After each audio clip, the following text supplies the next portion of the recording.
ఈ ఎలక్షన్స్లో నేను గెలిచినా ఊరికి ప్రెసిడెంట్ అవ్వగలను గాని మీరు ధర్మకర్తలుగా ఉంటున్న గుడి మీ వంశానికే పరిమితమైన ఈ ఊరి ధర్మపీఠం నా సొంతం అవ్వవు.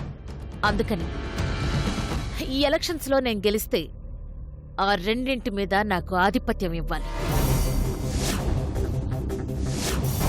అది నీ చేతులతో నువ్వే వాటిని నాకు ధారాదత్తం చెయ్యాలి. మరి నువ్వోడిపోతే నాకేమిస్తావ్? ఏం కావాలన్నా ఇస్తాను. నా ఆస్తిని రాసివ్వమంటావా? నీ ఆస్తి ఎవడికి కావాలి? మేము చూడని ఆస్తా, మాకు లేని ఆస్తా? అయితే ఏం చెయ్యాలో నువ్వే అడుగు. ఊడిగా